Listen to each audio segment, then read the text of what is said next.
bienvenida a la siguiente ponencia, El antídoto del síndrome del impostor, por Alejandra Tejeda López, quien es una emprendedora social, mentora, speaker y fundadora de Las Imparables, empresa especializada que acompaña a las mujeres a que expandan su vida profesional y personal a través de su podcast, eventos de comunidad y la Academia Imparable.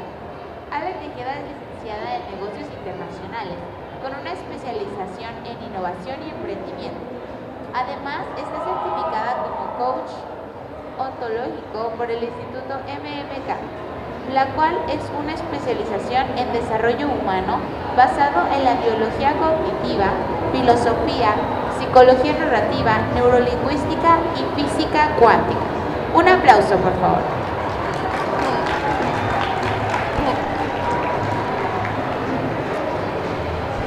Imaginen el siguiente escenario. Tú eres una cantante, eres una artista independiente y te invitan al evento más importante de música en tu país y en Latinoamérica. Van a ir más de 100,000 asistentes y te preparas semanas, meses, porque ese puede ser el día que da pivote a tu carrera. Te pueden ver más de 100,000, 300,000 personas en el escenario.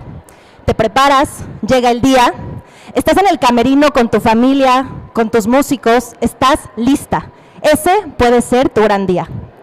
Te anuncian, es momento de entrar, das unos pasos, te subes al escenario, caminas, levantas tu mirada, solo para encontrar que la única persona que está ahí es tu mejor amiga.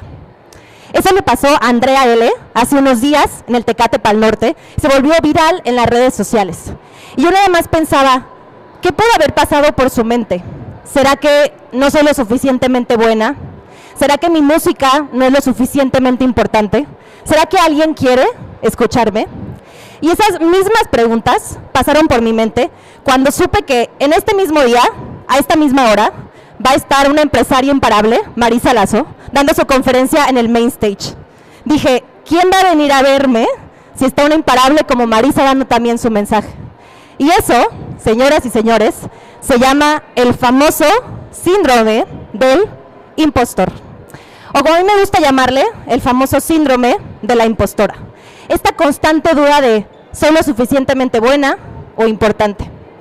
Y claro, para comenzar a entender esta historia, tenemos que remontarnos a datos. Seguramente tú y yo hemos escuchado datos de esta brecha abismal que existe a nivel de oportunidades, de expansión, de confianza entre hombres y mujeres en el ámbito profesional. Sabemos que hay datos como que para que los hombres apliquen a un puesto de trabajo, con que tengan el 60% de los requisitos, se animan. Las mujeres, en cambio, necesitamos sentir que necesitamos el 100% de los requisitos. También las mujeres pagamos un alto costo por nuestro liderazgo. Las mismas características que son vistas como buenas en un hombre líder, es decir, que sea asertivo, directo, que cumpla metas, en las mujeres son vistas como agresivas, como que es demasiado, como que está siendo muy intensa o muy mandona. También tenemos datos que las mujeres nos interrumpen 3 veces más en las reuniones que a los hombres. Y por la contraparte, cuando se nos pregunta cómo creemos que nos va a ir, ya sea en un examen, en un resultado de trabajo, siempre creemos que nos va a ir mucho peor de lo que realmente nos va. Y nuestros compañeros hombres, que tal vez tienen más esta confianza, creen que les va a ir mucho mejor de lo que realmente los va. También tenemos datos que automáticamente asociamos al hombre con carrera profesional y a la mujer con la familia. Ojo, no está mal si decides hacer una cosa u otra, pero que eso no lo defina tu género o los estereotipos. Y por último, también sabemos que hay más probabilidad que te contraten si eres hombre, en un 60%. Hicieron estudios ciegos, que por cierto aquí pueden encontrar todas las referencias, de la misma experiencia laboral, los mismos estudios, las mismas certificaciones, pero lo único que cambiaba era el nombre, si eras Juan o eras María José, si eras José o eras Andrea. Por el simple hecho de ser hombre, tenías 60% más de probabilidad de ser contratado o contratado. Y tal vez te puedes estar preguntando, ¿esto qué tiene que ver con el síndrome del impostor? ¿Qué hay de datos o qué se esconde detrás de estos números? Y para empezar a desenmarañar todas estas cifras y todos estos síntomas del síndrome del impostor, primero hay que entenderlo. El síndrome del impostor está definido como aquel síndrome o fenómeno psicológico que experimentan las personas, mayormente mujeres, pero ojo, también lo experimentan los hombres, que sienten este miedo constante a ser descubiertas y además ser descubiertas como un fraude. Este sentimiento de decir, sí logré engañar a una persona, pero ahora ya no voy a poder engañar a 5, a 100, a 50 personas. Y además esto nos lleva a no saber reconocer nuestros logros, o cuando los reconocemos, siempre atribuirlo a algo externo. Es que fue mi equipo, es que me ayudaron, es que fue suerte, fue Dios, Dios a universo. Todo lo externo tiene que ver con mis logros, excepto yo. Y entonces al síndrome del impostor le encanta escabullirse en muchas de las cosas. A lo mejor esta definición no te suena tanto en tu vida, pero te voy a dar 6 ejemplos, o 5 ejemplos en las que el síndrome del impostor se esconde. No tanto la definición de qué es, sino cómo se siente, cómo lo experimentamos, cómo lo vibramos incluso. Uno de los primeros ejemplos de cómo este síndrome se manifiesta es en el sentimiento de no ser suficiente o ser inadecuada o inadecuado. Y para eso tengo una historia muy chistosa. Yo estudiaba en una escuela preparatoria que era religiosa. Entonces, en esta escuela no se permitían celebraciones como Halloween y por ende inventaron una celebración que se llamaba el Día Chusco, que era prácticamente Halloween, pero con otra narrativa. Entonces, en ese día te podías ser disfrazada y disfrazado de lo que tú quisieras. Algo chusco, algo divertido, algo creativo. Y había pasarela, había premios, había todo. Y yo mi primer año, como la novata que era, dije, quiero vestirme de algo chusco. Y entonces decidí vestirme de una emprendedora que limpiaba vidrios en la calle. Y le digo emprendedora porque creo que ellos son un gran ejemplo de tantos nos que reciben y siguen emprendiendo. Y para mí, antes de llegar a mi escuela, ese era el disfraz más divertido porque además llevaba yo un bote, mojaba a la gente con agua y los limpiaba. Solo para encontrar que cuando llegué a mi salón, todas las mujeres estaban vestidas de todo menos chusco. Había princesas, había Barbies, había personajes y yo era la única, desde mi perspectiva, chusca. Claro que me sentí como Lindsay Lohan cuando llegó a Mean Girls, de decir, estos disfraces no tienen nada que ver, no dan miedo, al contrario, eran disfraces más lindos. Y claro, esto me hizo sentir, pasar de tener el disfraz más chusco a la más avergonzada.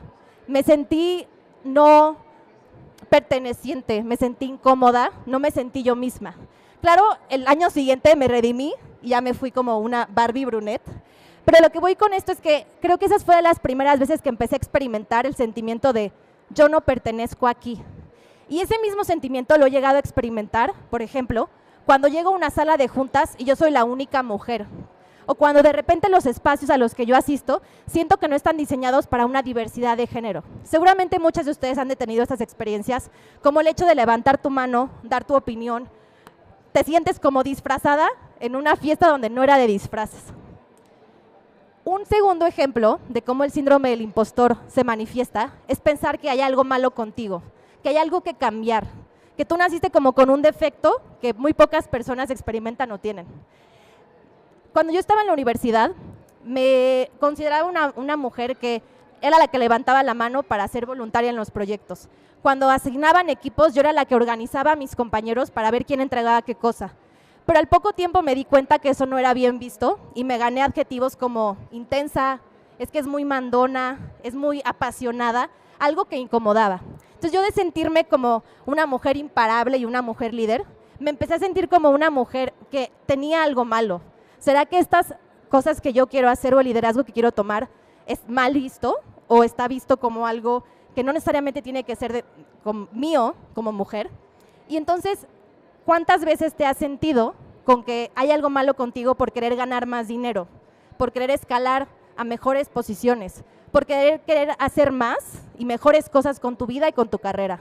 Que paréntesis, está estudiado cómo a las mujeres se nos penaliza más por querer hacerlo. Cuando queremos ser ambiciosas, somos consideradas como que no nos conformamos o con que queremos hacer más cosas. Cuando en nuestra contraparte de los hombres es visto como es más aplaudido el querer ser más y hacer más cosas. La tercera forma en la que este síndrome se esconde es el no reconocer nuestros logros. No nada más hablo de los logros grandes, entre comillas, los logros aplaudibles, los logros socialmente reconocidos, sino incluso los logros pequeños. ¿Cuántas veces alguien te ha hecho comentarios tan sencillos como, qué bonita blusa te pusiste el día de hoy? Y tú automáticamente respondes, ay, sí, pero es que es muy vieja. O, ay, sí, me la prestó mi hermana. En vez de aceptar un genuino, gracias. O cuántas veces te has avergonzado por conquistar un objetivo que habías estado trabajando y le atribuyes todo tu éxito y tus logros a tus compañeros de trabajo. Y te limitas a decir, ay, yo participé en este proyecto, en vez de decir, yo ejecuté. Yo ejecuté, yo lideré, yo fui parte, yo estuve presente ahí. Entonces, ¿cuántas veces nos minimizamos? Y esto también me ocurrió cuando estaba en la universidad, que al egresar, en mi día de graduación, tuve el honor de recibir uno de los premios máximos de esa casa de estudios. Este premio se lo daban solo a una persona entre miles, y recuerdo que ese día fue un día de mucho orgullo y mucha felicidad para mi familia, pero también recuerdo cómo me apenaba cuando me felicitaban días después. Me decían, oye, qué padre el premio que ganaste, y automáticamente me ponía de un color rojo y trataba de cambiar la conversación como diera sentido. Hoy en día sé que es por el síndrome del impostor, este síndrome de sentir que algún día se iban a dar cuenta que yo no era tan buena o tan suficiente para ese premio. Se iban a dar cuenta que yo no lo merecía tanto y que se habían equivocado y alguien más lo tuviera que haber ganado. Entonces, ¿cuántas veces te impides reconocerte tus logros aplaudibles, entre comillas, pero también los pequeños, ¿no? El día de hoy yo me voy a aplaudir haber estado aquí con la presentación. Lo haya hecho bien o lo haya hecho con áreas para aprender o mejorar, pero yo me quiero aplaudir el estar hoy aquí. ¿Cuántas veces te has aplaudido nos ha pasado en eventos de las imparables, ¿no? Aplaudirte haber salido de una depresión, haber salido de una relación que era tóxica para ti, haber renunciado a tu trabajo o haber aplicado tu trabajo, cosas que socialmente no nos aplaudimos, pero que son igual de importantes. Otro de los escondites favoritos de este síndrome es sobrepensar las cosas. Aquí yo le llamo el parálisis por análisis, porque cuántos proyectos, cuántas cosas, cuántas conversaciones incómodas has puesto en el cajón por sobrepensar y tener las palabras perfectas. El momento perfecto para pedir tu aumento, el momento ideal para pedir tus vacaciones. Siempre cuando sobrepensamos las cosas, hay de dos, o nunca las hacemos y las posponemos, o las hacemos con demasiadas cosas que corregir, ¿no? ¿Cuántos de nosotros no hemos mandado correos y pensado, uy, esa palabra hubiera estado mejor en vez de la otra? O me faltó un punto, me faltó una coma, o me hubiera encantado decir esto y en vez dije esto otro. O si yo tuviera mi síndrome del impostor, me iría en la noche pensando que por qué se me cayó el clicker, en vez de analizar y aplaudirte todo lo que sí fue. Así que el sobrepensar las cosas es también uno de los escondites perfectos para este síndrome. Por último, como penúltimo, la autoexigencia. Y esto no nada más lo encuentro en mujeres, sino también en hombres. ¿Cómo queremos ser perfectas en todo el tiempo, a todas horas? ¿Cómo tienes que ser la mejor mamá, pero la mejor speaker, pero la mejor trabajadora, pero la mejor todo? Nos ponemos varas tan altas que tienen unas expectativas que nadie nunca podría cumplir. Porque sí, tal vez todo estuvo perfecto, pero te faltó este detallito. Sí estuvo perfecto, pero se te cayó el clicker. Sí estuvo perfecto, pero traías arrugado no sé qué cosa. Siempre encontramos la forma de sobreexigirnos, de querer hacerlo todo a todo el tiempo, a todas horas. Justamente Marisa Lazo, en un podcast que tuvimos, que por cierto la entrevistamos en el podcast, decía que ella creía que las mujeres podíamos tenerlo todo, pero no al mismo tiempo. O sea, el hecho de estar aquí, hace 2 días regresé de viaje y dejé mi maleta en mi cuarto hecha un desastre, pero estoy aquí. Yo no pude haber sido una gran speaker si hubiera tenido a lo mejor una gran casa limpia y me hubiera dedicado a limpiar todo lo que yo había hecho. Decidí tener la paz de tener mi casa hecha un desastre, pero estar aquí. Podemos tenerlo todo, pero tal vez no al mismo tiempo. Y tenemos que estar también bien con eso. Y por último, uno de los escondites que más se me hace interesante y el por qué el síndrome del impostor es tan diferente a la falta de confianza, es que nos da este miedo a ser descubiertas. Lo que le pasa al síndrome del impostor o la diferencia que tiene con la falta de confianza es que cuando tú tienes falta de confianza, tal vez no te animas a hacer las cosas. Pero el síndrome del impostor lo experimentan muchísimas mujeres imparables, porque entre más creces, más te da miedo a ser descubierta. Entonces te das cuenta cómo ese síndrome lo tienen mujeres tan visibles como Michelle Obama, que ella al día de hoy expresa que todavía no entiende cómo hay personas que quieran leer sus libros o escuchar sus conferencias. Cómo mujeres que, entre comillas, han escalado o conquistado cosas que tú verías como socialmente aceptadas, como es la directora, la CEO, es la reina de su cuento, llega a su casa y no cree que es suficiente, no cree que es capaz, o que todo lo que logró, lo logró por méritos externos a ella. Entonces, lo trastornado, lo loco, pero lo interesante del síndrome es que entre más escalamos, si no lo abordamos, si no lo silenciamos, va a ir creciendo más. Porque otra vez, si yo hubiera tenido a una persona sentada aquí, diría, ok, logré engañar a esta persona si le gustó mi conferencia. Pero luego si hay 100 personas, ¿cómo voy a engañar a 100 personas? Ya logré engañar a una. Por eso, entre más escalas en tu vida profesional y personal, este síndrome se va haciendo más presente. Así que es diferente la falta de confianza al síndrome del impostor por este miedo a ser descubiertas. Así que muy probablemente ahorita te podrás estar preguntando, ¿cuál es el antídoto? ¿Cómo podemos sobrellevar este síndrome? Porque creo que todas aquí y también todos aquí presentes queremos tener una vida profesional y personal expansiva y auténtica, sin necesariamente tantas ataduras del síndrome del impostor. Así que les quiero compartir el antídoto.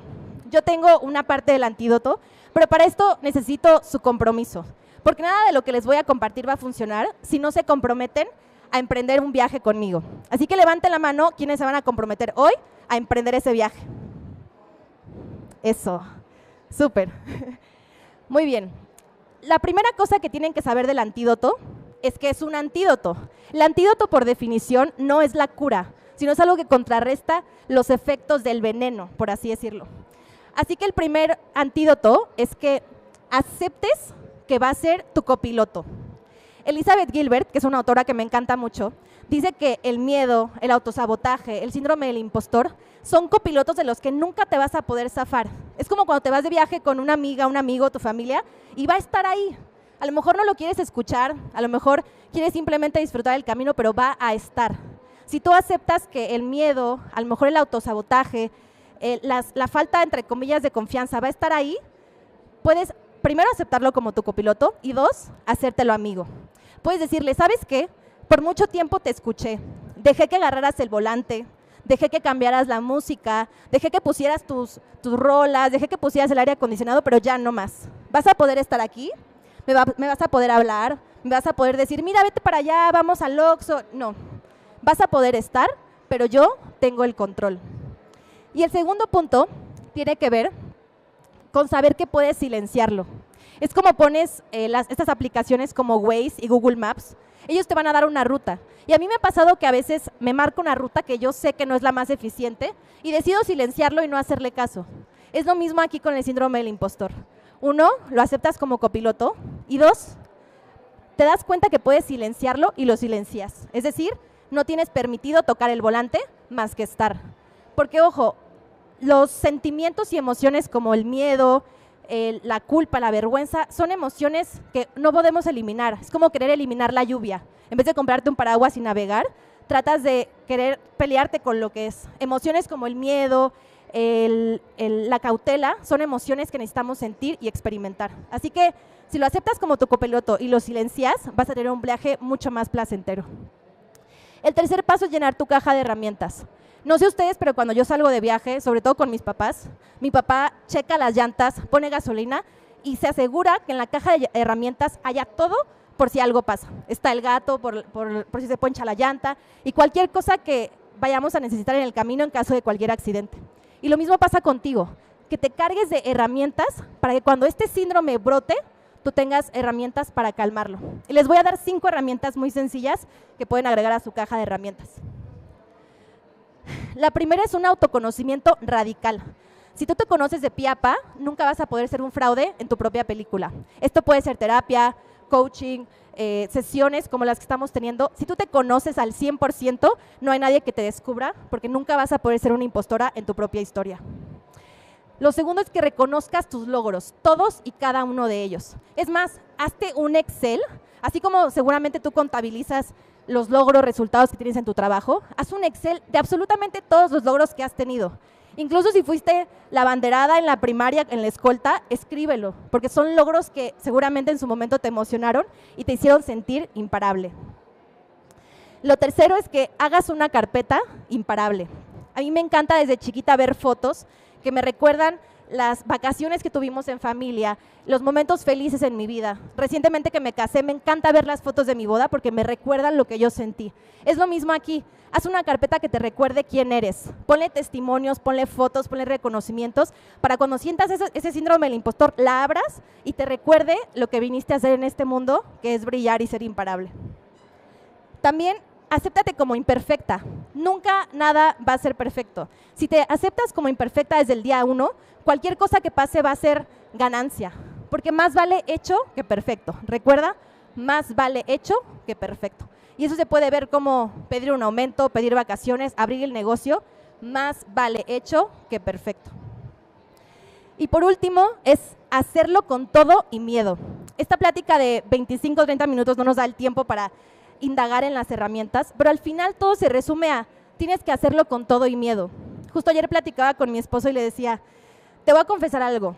Una parte de mí se siente aliviada de que a lo mejor Marisa Lazo va a dar la conferencia a la misma hora, porque a lo mejor significa que no va a haber tanta gente. Y él me decía, entonces, ¿le tienes más miedo a que la gente vaya, a que no vaya? Y yo le decía, sí. A veces nos da más miedo el brillo que podemos expandir que a lo mejor el brillo que podemos compartir solo con ciertas personas. Pero luego me corregí y le dije, ¿sabes qué? No. Si así llegaran 1000 personas o 100,000, yo lo haría de todas formas. A lo mejor me daría más miedo y más nervios, pero yo lo haría con todo y miedo. Así que al final es hacerlo con todo y con el miedo. Y por último es irte de viaje. Aceptaste a tu copiloto, lo reconociste, lo abrazaste, te lo hiciste amigo, te tienes que emprender el viaje. Porque nada de lo que platicamos aquí vas a saber si realmente hizo sentido para ti. Si no sales y tocas la puerta que tanto miedo te da a tocar, si tienes la conversación, si abres la plática, cada una de nosotras y de nosotros seguramente tiene algo pendiente ahí. Para mí era, por ejemplo, renunciar a mi trabajo y apostarle todo a mi negocio, y lo hice. A lo mejor para ti es un mensaje que tienes que mandar, una llamada que tienes que tener, una conversación incómoda, pero nada de esto, el síndrome no se va a ir si no te lo llevas de viaje. Esa es la mayor lección. Tienes que irte de viaje para saber si este síndrome te sigue acompañando, tiene el volumen muy alto, sigue cambiando la música, o si lograste domarlo y mantenerlo al margen. Así que me quiero despedir con una frase que a mí me encanta, que siempre cierro mis conferencias con esto, y es que ahora salgas y te vuelvas imparable. Cualquier cosa, cualquier herramienta que el día de hoy te quedaste contigo, úsala, vete de viaje y sal y vuélvete imparable. Muchas gracias.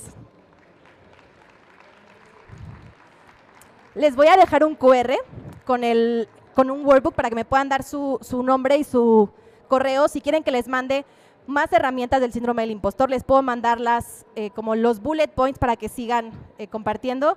Y bueno, tenemos espacio para preguntas y respuestas. ¿Alguien tiene alguna duda, comentario? Me encantaría que se animen. Ay, gracias.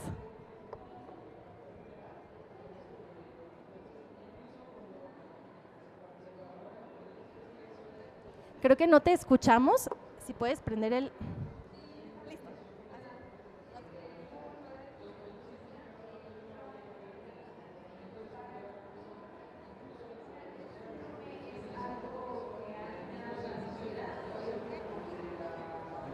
Es súper buena pregunta, y de hecho hay un libro muy bueno que se llama así, El síndrome de la impostora, por 2 autoras increíbles. Bueno, sí. Y tiene que ver, es un mix como de todo, es un poco como qué fue el primero, el huevo o la gallina, porque a nivel cultural tenemos una conversación que creo que cada vez se está disipando más de cómo las mujeres deben ser, cómo deben actuar, qué deben de pensar, qué deben sentir, hacer a nivel cultural, incluso a nivel lenguaje. Creo que hay como 2 términos que se usan mucho. Uno es los suelos pegajosos, que habla de que las mismas mujeres nos pegamos los pies para no avanzar. Hay otro concepto que se llama, por la forma en la que funciona nuestra sociedad, ahora sí que a nivel cultural, no nos deja avanzar. Creo que es una combinación de los dos, pero al menos en las imparables yo lo que abogo mucho es, creo que nunca vamos a poder cambiar un sistema al 100%, y es mejor cambiar cada uno de nosotros para eventualmente cambiar un sistema. Entonces, yo te diría que sí es una combinación de ambas cosas, porque los hombres a veces creo que no tienen tanto ese síndrome del impostor como las mujeres. Justo un día platicaba con mi esposo, que él es arquitecto, y me dice, si alguien no me acepta un proyecto, yo siempre pienso como que, ay, se les fue el mejor arquitecto de Guadalajara. Y yo cuando no me aceptan un proyecto, automáticamente pienso, cobré muy caro, a lo mejor no soy lo suficientemente buena. Y entonces creo que sí es algo muy, tal vez de género, pero que poco a poco podemos ir disolviendo, siempre yendo hacia adentro. Así que gracias por la pregunta. Sí, tenemos una más aquí.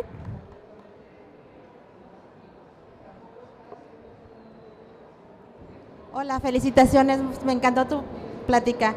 Una de las cosas, de las herramientas, dice saber que puedes silenciarlo. ¿Nos podrías dar tip cómo silenciarlo? Gracias. Creo que una de las herramientas como más sencillas es cuando te vienen, por ejemplo, imagínate que quieres dar una conferencia y te viene ese síndrome de nadie va a querer escucharlo, no soy suficiente.